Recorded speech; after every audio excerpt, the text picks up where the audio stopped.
The joys of how everything has changed. You know, that I can now just have this microphone and it'll pick us up. Yeah. There we go. Yeah. All right. Get his legs. He's an octopus, but he's only got 7 legs. Yeah.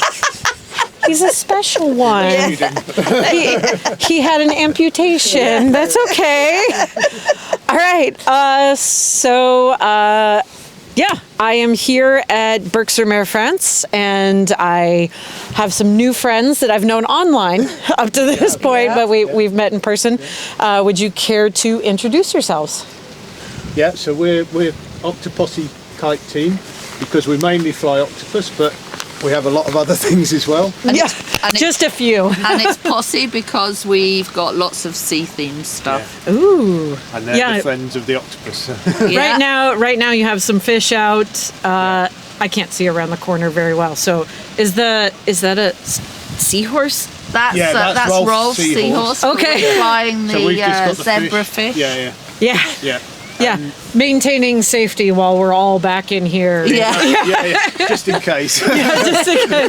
So my name's Dave Hardwick and my wife Claire Hardwick is the team, and we fly together all the time, don't we? Yeah, all the time. Yeah. It's one of the things that we love about the hobby is that we do it together, and it's one of the things that people don't understand so much. With a hobby that. We love it because it's something we share, but a lot of family and friends just don't get it. They assume it's me dragging Claire. That you're somehow a kite widow that got suckered into this. But no. And one of the things that we've recently acquired is a Nemo garden, and particularly Claire loves to build that and put it out for the children to come and see. Like with little floppy. And that really works well. But then at the other end of the scale, somewhere in the back here, we have 2 35-metre or 125 foot octopus that we fly, and along with 6 or 7 others that make up the team and make up the Octoposse. But me particularly gets tempted with others. Very much so. It has to be sort of flexible. So is it a joint decision when you guys get a new kite, or is it kind of I like this one, you like this one? They kind of go in the theme. Yeah, I think it Dave sources it, and then Claire agrees it.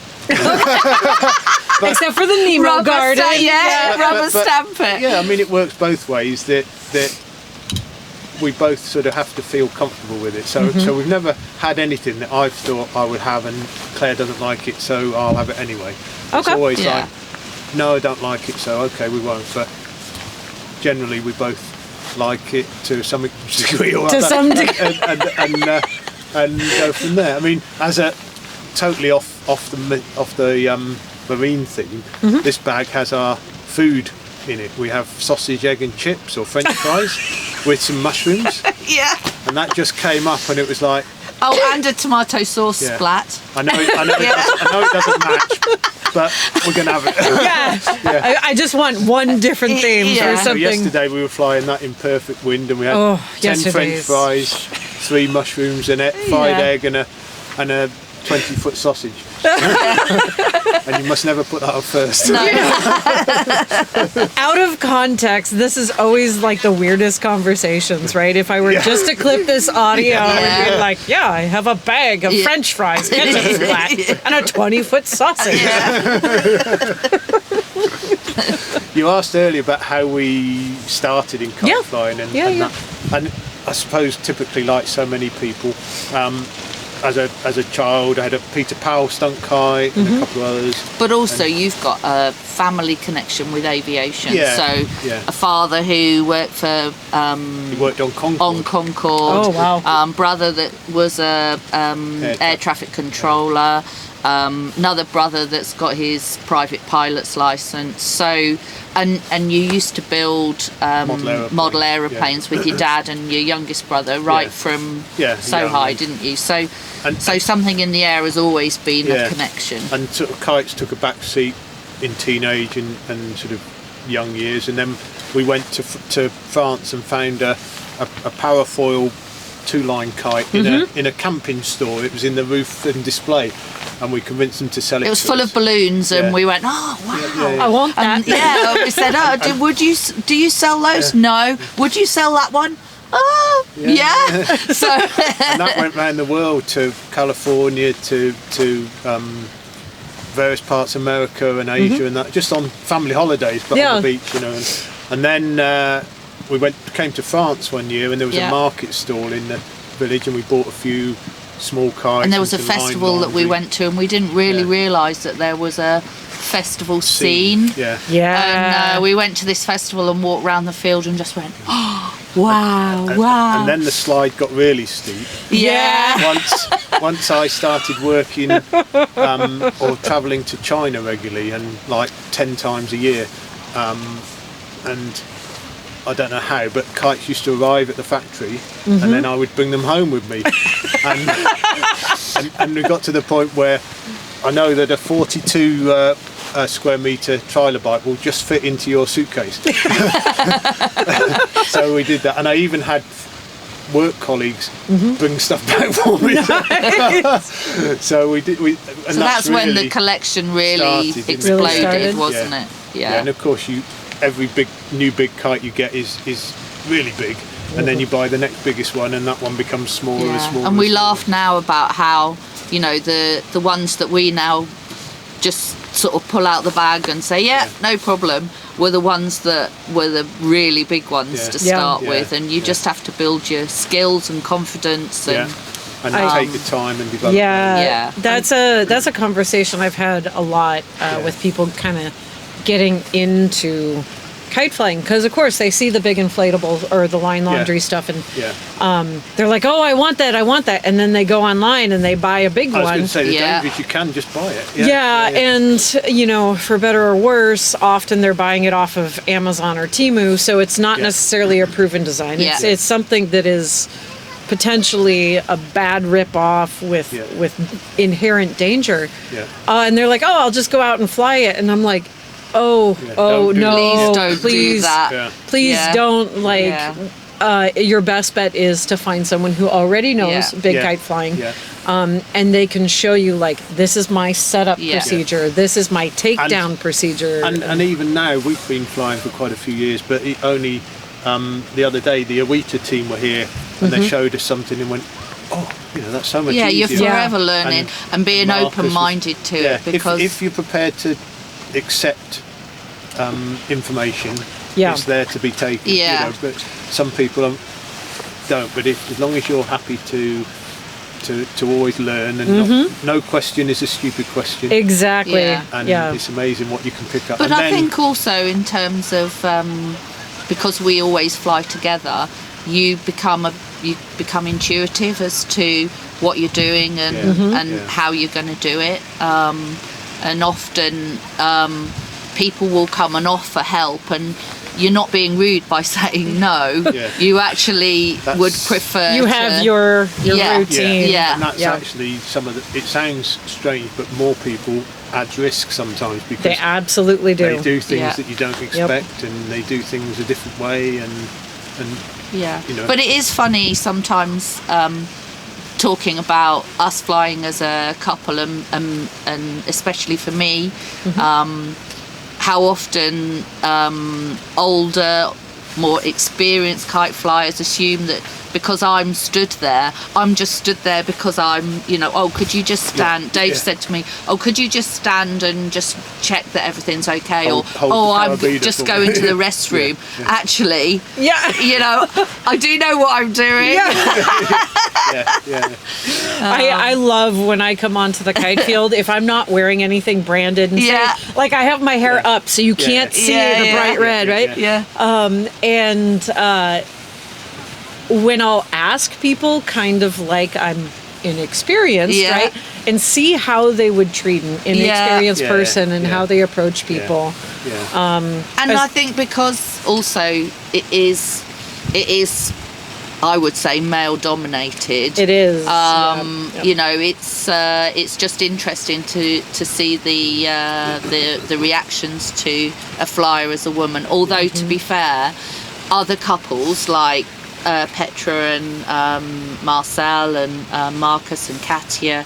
You know, they are a gelled couple. Just the same. And it's so, and that's, but the same, which is nice to see. Yeah, it is nice to see. Yeah, I don't like seeing kite widows on the beach. No. So I tend to go up and grab them and be like, okay, we're gonna go flying together. Exactly. And they're like, well, and I'm like, yeah, your husband's busy. Let's go. Yeah.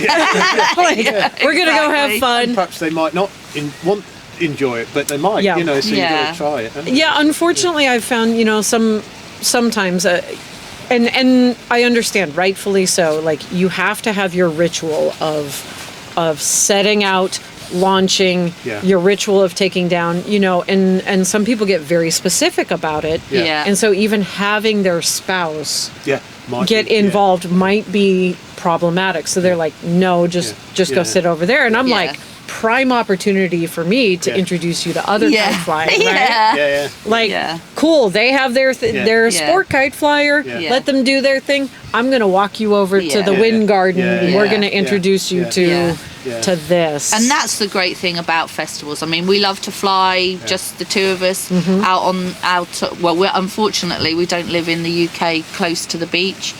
We're about as far from the beach as you can get. But you know, we like, when we do get to the beach, we love to do that sort of moment of surprise when you just wheel out your trolley and you've got these bags and people are thinking, what are they doing? Thought about a big tent, But we love that just as much as we love festival flying. But the great thing about festival flying is you just get to meet people and you get to learn things. And as an example, on Monday, the wind came up quite strongly. And before you could look round, there was a team of 6 people ready to help who knew what they were doing. Do you want the help? Yes. Well, get the kite down. And it was just great to know you got back up when it's needed. But you can work through your own systems and work out how to do it.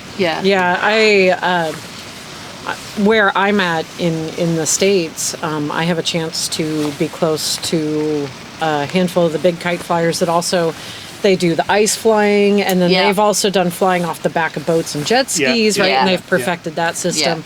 And they've been able to kind of, that whole group of big kite flyers kind of, I can't find the right word, but kind of simplify the system for everybody. So everybody knows the system. They know what to expect if you're going out there or if you're on the big kite field. So when you show up at a festival and it's the, all these various people, you've got, like you guys did the mega fly for octopuses previously. Okay, well, we've got 50 people out here from 10 different teams. We got octopuses up. Right. Something goes wrong and everybody starts taking each other out. You all know exactly. We're gonna do this, this, and this. You do this. You have the bridle. I've got the, I'm dumping the wind out of the back end. I'm holding this. You mentioned ice flying, and that is one of the things. So I I was really interested in what was going on with the ice flying. And I mean, I love anything that's sort of artistic and colours and just the pictures from the US with the ice flying. I kept saying to Dave, oh, Colour the Wind, that looks amazing. That looks amazing. And the odd mail to K-Day, what's going on. So Dave tends to do all of the connecting. So his Facebook feed is full of kites and kite flyers, and I just leave that to him. My Facebook feed is full of anything to do with fabrics and soft furnishings and pottery, because that's also a passion of mine. So I leave all that to Dave. So it was like, oh, Colour the Wind looks amazing. It looks amazing. And then he said, well, shall we make some connections and see? And you should go. Well, and so we did. So 2 years ago, we did it. We literally Kay and Larry were so supportive of it. And then we found out about the others and ended up with going to Buffalo festival there, and that's Detroit, Kites on Ice, isn't it? And then Cool Kites at Detroit Lakes. Nice. And then we went to Colour the Wind. Very and then we nice. ended up with Sean Beaver and his Great American Kite. In Waisaka festival, which was the first one that year. So so we ended up with 4 festivals in 2 weekends. And boy. Yeah, but coming back to your comment about you know, systems and things like that, without the Kite family, we would have turned up and just gone, what do we do? what do we do? I mean, we'd arrived with a 35-meter octopus, because we've got one that's 20D, so you can travel with it, so it keeps it under the bag weight limit. And so we'd arrived with all these big kites, and if we hadn't have had that sort of Kite family around us, not only with that, but also with coping with the cold, they even we sacrificed clothing for kites. And a lady called Suzanne, literally, went to all the thrift stores and just set us up. So we arrived, and will this fit? So literally we arrived. And Larry bought some boots for us. So it was like, we want to take all these kites with us, but with the luggage allowance, it's either kites or clothes, or a combination of the two. Right, well, we're just going to go with as many kites as possible, and then hope that we can sort everything else out. And we met guys like Mike G. Yeah. You know, he turns up, opens the back of his trailer, out comes the auger. I'll take the skidoo and take your kites this way. The G-man. You're like, I didn't know I needed this. But man, do I love it. So that it was just such an experience. And then this year we went to go back. And there was no ice. So we cancelled because there was literally one of the 4 festivals happened on a it was a little rough this year for ice conditions in the States. I think Okoboji just got away with it. Barely got away with it. And then the rest didn't. So whether we go back again, we'll see. But next year we're booked to go to India, so we're off to India next. Which one? Gujarat? No, we did Gujarat last year. Okay. Next year we're going to go to Goa. Oh, and do a little festival there. And if there's no festival, we're going to... January? It's straight after Gujarat. Okay. Because I just got a potential invite. I missed your bluefish on the sky. No. Oh, we will. No. We'll change. Don't worry. We need to have a party. Fish party. But I'm hopefully headed back to India in December or January and trying to. It's totally different, but again the same family, but it's a totally different experience, isn't it? I don't recommend it for all kite flyers. No. You've got to be a traveller as well. You really have to have a traveler's mindset if you're going to India and the Asian subcontinent for kite festivals. It's interesting because Dave,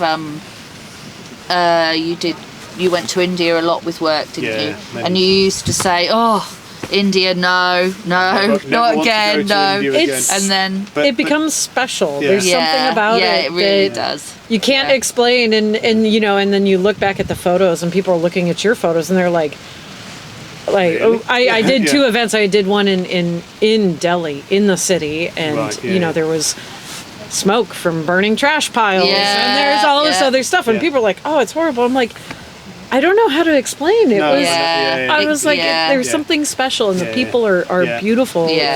Although you almost like made it, but you get drawn back again, don't you? I set off the bomb detectors in Germany coming back, but because of course our hotel was right by one of hotel with big quotations here. We were lodged right by one of the pits that they were burning trash, so all and pulling wires coming through that. It all got into my luggage, so of course when I transiting back and I go through Germany for some reason instead of going across the Pacific, they pulled me aside because all my luggage tests positive for explosives, and I'm like, oh, this is fun, because of course they're pulling everything out, unpacking everything, and I felt really bad, like my dirty clothes are in there, they're pulling every single item out. You should think yourself lucky. Us display kite flyers, if they want to do a bag search, then you need a bigger room.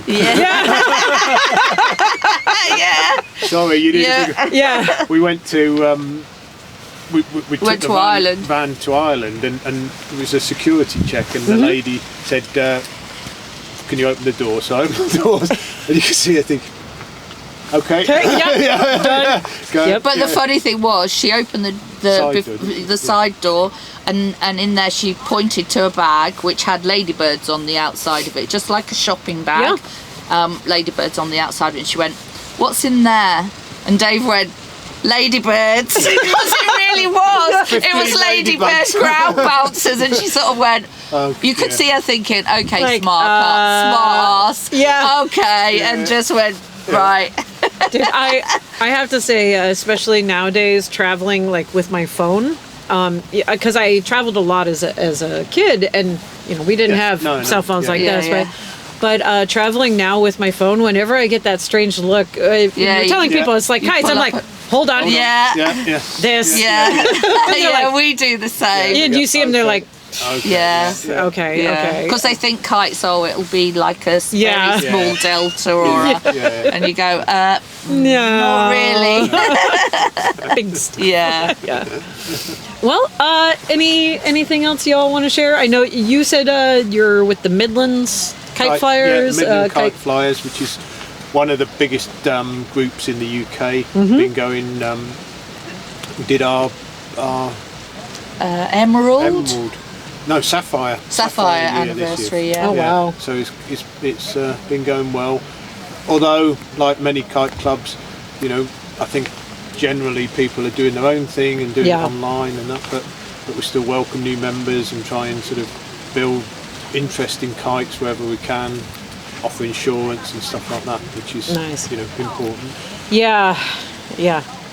One thing I do enjoy about going to India is don't need insurance. They'll just but it is frustrating sometimes in the US. We lost access for big kite flyers in Oregon. I saw that. Oh, wow. On the beaches, isn't it? Yep. They now have to file for a permit. Okay. To fly anything big like this. Okay. Even we're not talking festivals, right? Because festivals get kind of covered.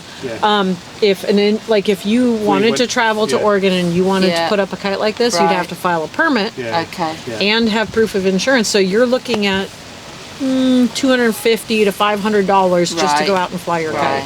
And and therefore nobody goes and does it. Yeah. And unfortunately the infrastructure we had available at the time to potentially write, like pieces to help the kite flyers wasn't there. They weren't supportive. So the legislation got passed before anybody could really stop it. Modify it. Yeah. I mean, one of the things we've done recently, and I think it is a big problem with kite collections of people that either want to give up through ill health or if they die, is we recently got a call from a family who had no knowledge of a big kite collection. And they came to sort this gentleman's house, and there were all these big bags and tubes and everything, and we got a call, and we spent about 9 months processing this collection, but it was great because we raised lots of money for the Ukrainian Kite Association. Nice. I think I saw we were fair to them and gave them something that were able to help. And the lovely thing was that it then got kites that had been in bags for years and years were back up in the air. Which is a great thing, really. Keep them moving, keep them going. Yep. That's where the sausage, egg and French fries Okay, came from. fair, beautiful. It's heartbreaking to me every time I see, like an estate sale or something. And I understand people have no idea. It's a bit of string and fabric and maybe a rod or two, and they're like, I don't get it. So they'll either throw it out. Or they'll just, sell it for pennies on the dollar. While that can be great for some people, then it's painful. Especially if it's, some of the more artistic pieces, the legacy, custom ordered, custom built pieces.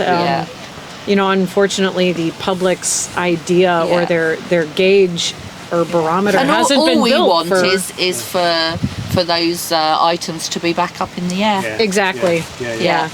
Yeah, like I'm okay if like the thing has completely busted up. All right, we're gonna chop it up. We're gonna make feathers out of it. That's fine. Yeah. Right? But if it just sits in a cupboard somewhere and never flies. No, Yeah. it needs to be up there. Yeah. Yeah. There in the air, like we're trying today anyway. Yeah. It's gonna be stronger wind today. Another So blustery one, but Yeah. all good fun. Isn't it? Yeah. yesterday was perfect. Oh, Yeah. Perfect. Yeah. It was. Get a few more days like that, we'll be happy. Well, one in the festival is good. 2 is brilliant. Yeah. There was what was it? It was either Sunday or Monday when the rain came through here. Oh, yeah. Yeah. Team USA, they were like, nope, we're gonna go out and fly. Yeah. Good. 50-kilometer wind. Yeah. It's raining. Yeah. And I was sitting in our shed that's over there, right? Yeah. Or our little cabin. Yeah. That's over there. And I'm filming from back there, thankfully. But you could just hear rain is hitting the side of the cabin. And I think we could hear the lines humming. as Oh, you yeah. guys Yeah. And they were doing it. flying. We call them Vickies. So it is literally the sticks, some bridal line, yeah. and like a little thin strip of fabric around the outside edge. Song equivalent of That's where the name comes from. Okay. It's like Victoria's Secret. Okay. Yeah. Makes sense, doesn't it? Yeah. Yeah. So some Vickies, and it was just like, Yeah. That's about And the that's only. what you needed, yeah. Basically enough to lift the sticks off the ground. Exactly. Exactly. Yeah. Well, any last thoughts before we close out and we get you back to I flying? think just enjoy yourself and fly safely. Yeah. That's all you can ask. Yeah. Awesome. Yeah. I'd like to give you this because as I mentioned, ceramics is one of my other interests. So there is our. beautiful. So it's a soap dish, but you can use it for whatever. Although I things will love drop it. through the corners. Hopefully, I'll have to take a Yeah. close-up Team photo. Octoposse Team Octoposse, delivers it. Oh, that is beautiful. And, it says Octoposse on the back to 24. Oh, so thank you so much. No I am a problem. huge pottery fan. Oh, are you? We only Oh, eat wow. off of pottery at Okay. home, and Okay. that is perfect. No, you're Thank welcome. you. I'll wrap that Thank for you. All right. Well, if I can squeeze out of the bag. Well, hugs all around. settled in there now, aren't you? yeah. Oh, thank you. To meet you. Oh, and your cabin's slow. Oh, it is. Oh, They're all yeah, moving. We're slowly, They're all we're slowly moving. sinking. You're slowly sinking. Oh man. I'll do you a swap. Yeah, There you go. yeah, perfect. There you go. Thank You're you. very welcome. All right, let me hop out and get a. Haha.